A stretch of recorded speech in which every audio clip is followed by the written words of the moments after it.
Assalamualaikum warahmatullahi wabarakatuh. Selamat pagi anak-anak, apa kabar hari ini? Alhamdulillah, subhanallah, Allahu Akbar. Alhamdulillah anak-anakku yang solih solihah, kita bertemu kembali dalam acara Safir Ramadan, Semarak Virtual Ramadan Min 1 Temanggung.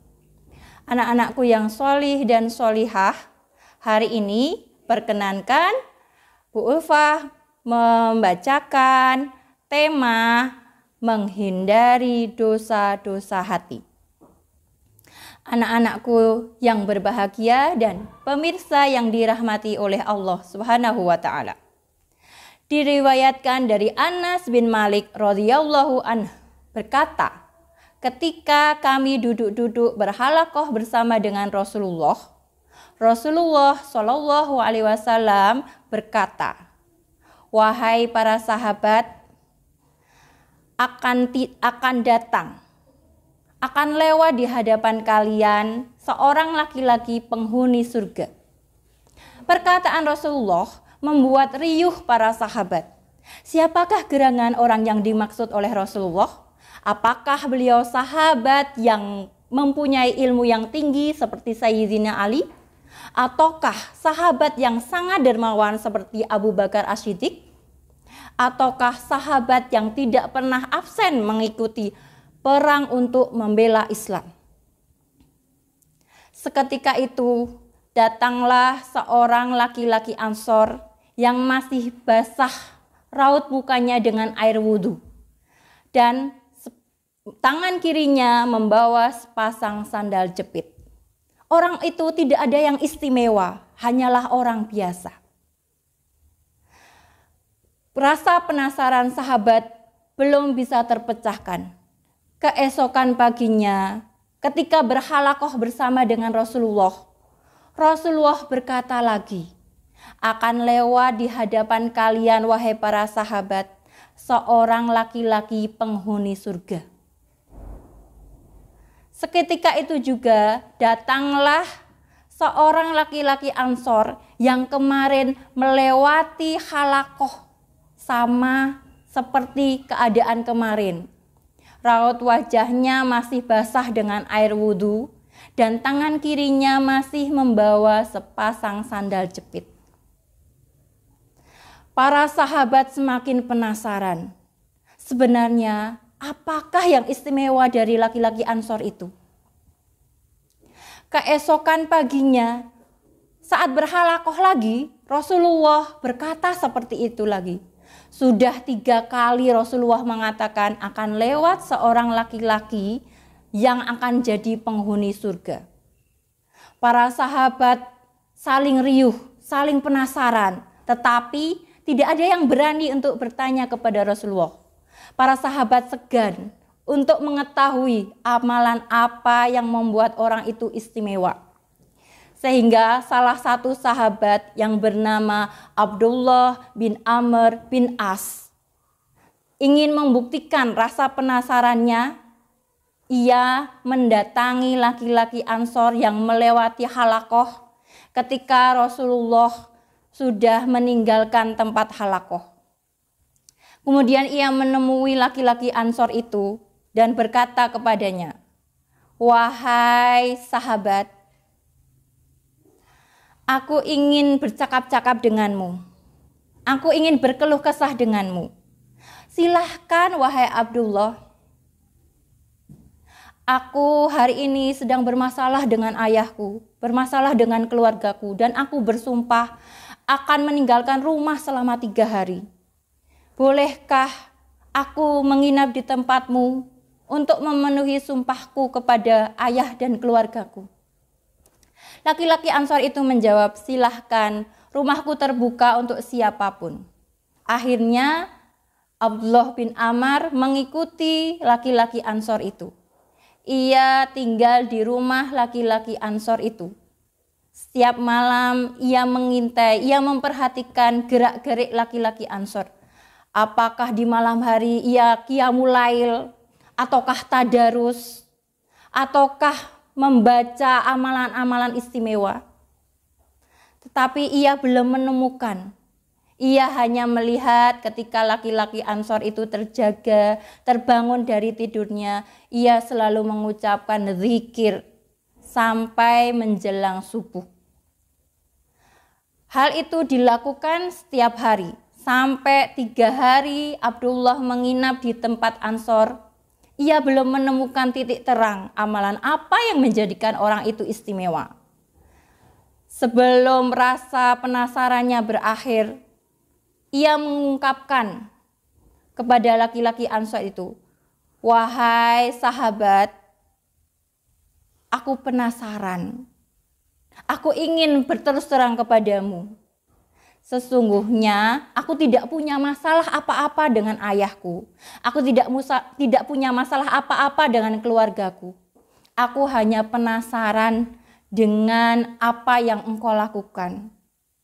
Apa amalanmu, apa yang membuatmu istimewa, sehingga Rasulullah mengatakan, bahkan sampai 3 kali Rasulullah berkata bahwa akan datang laki-laki Ansor, akan datang laki-laki yang akan menjadi penghuni surga. Ketika Rasulullah berkata, Rasulullah bersabda, kemudian lewatlah engkau. Aku penasaran, apa yang membuatmu istimewa? Dan aku mengikuti sampai ke rumahmu, bahkan menginap di rumahmu sampai 3 hari. Sampai detik ini, aku belum menemukan jawabannya.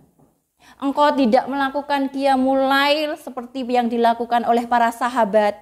Engkau tidak tadarus selama semalam penuh. Tetapi aku memang melihatmu, engkau berzikir sampai pagi ketika engkau terjaga. Dan engkau tidak pernah mengucapkan kata-kata buruk selama aku tinggal di sini. Wahai sahabat, apakah yang membuatmu istimewa? Kemudian laki-laki Ansor itu menjawab, wahai Abdullah bin Amr, aku memang seperti ini. Engkau sudah melihatku selama 3 hari. Apakah aku istimewa? Tidak. Aku tidak seistimewa para sahabat. Aku tidak punya apa-apa, aku tidak melakukan amalan apapun yang istimewa. Memang aku tidak melaksanakan qiyamul lail. Aku tidak melaksanakan tadarus semalam suntuk. Aku tidak memberikan sedekah sebanyak sahabat-sahabat yang lain. Tetapi di dalam diriku, aku tidak pernah punya rasa iri kepada siapapun. Aku tidak punya rasa hasad akan nikmat yang Allah berikan kepada mereka. Oh, ternyata itulah yang membuatmu istimewa. Pantas engkau punya amalan seperti itu yang tidak kami punyai, yang tidak para sahabat punyai. Ternyata engkau punya hati yang sangat bersih. Engkau tak pernah iri, tak pernah dengki, dan tak pernah hasad terhadap nikmat yang Allah berikan kepada orang lain.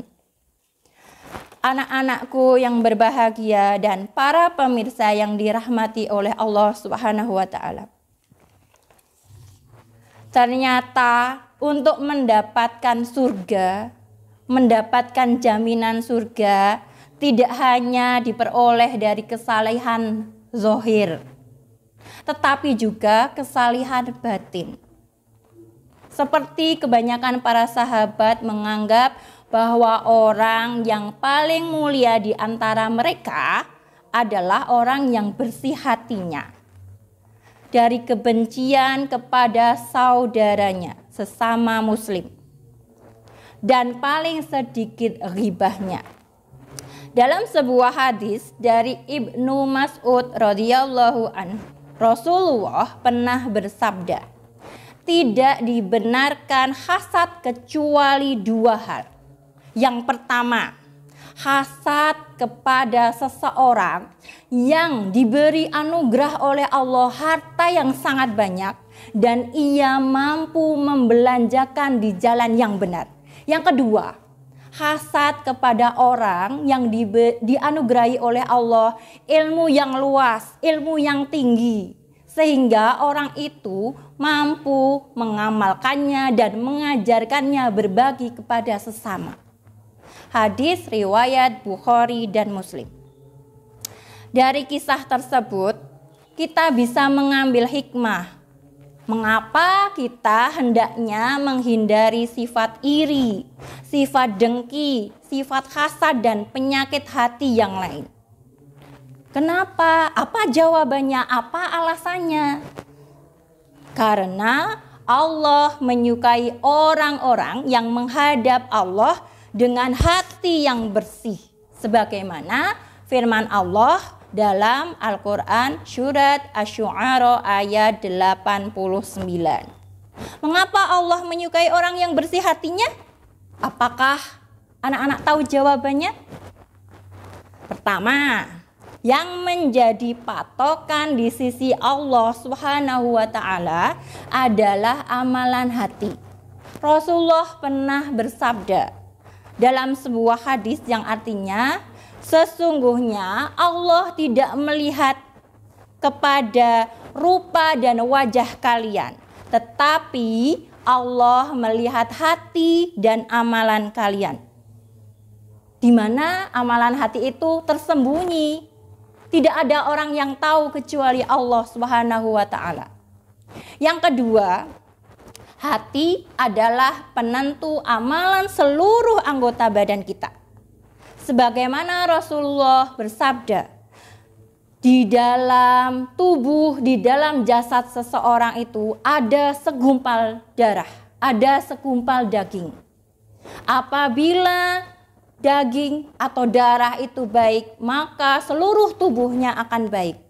Apabila segumpal daging itu buruk, segumpal daging itu sakit, maka seluruh tubuhnya akan rusak, akan sakit. Yang ketiga, kenapa Allah menyukai orang yang hatinya bersih?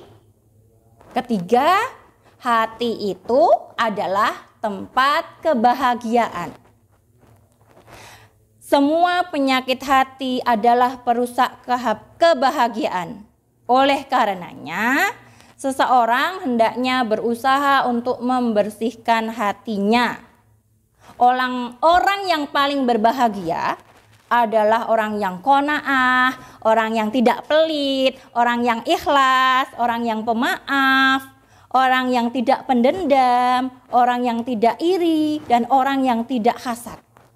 Keempat, Rasulullah SAW mengabarkan bahwa manusia yang terbaik adalah yang membersihkan hatinya.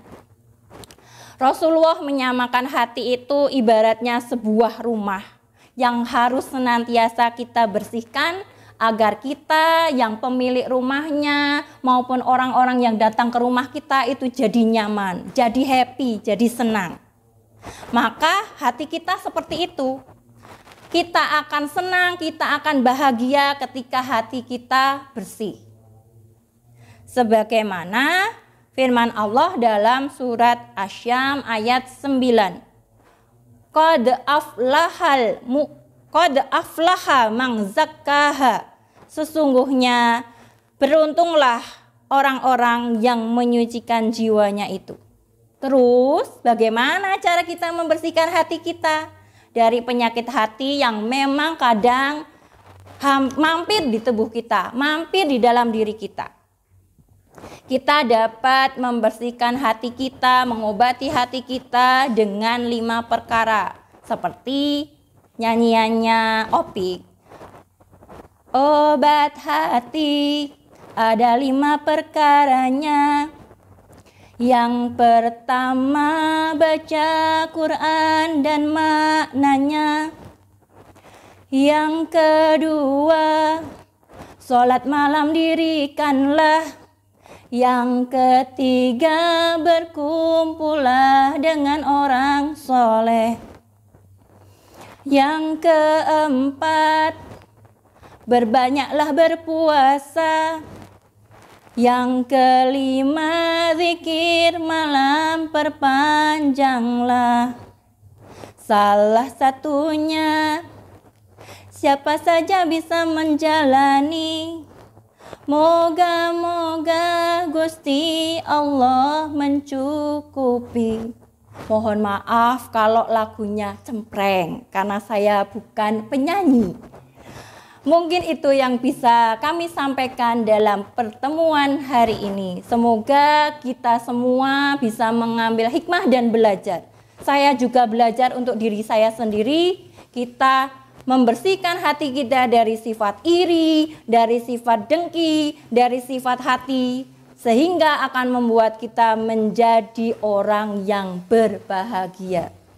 Apabila ada tutur kata yang kurang berkenan di hati, itu murni dari saya pribadi. Saya mohon maaf yang setulus-tulusnya.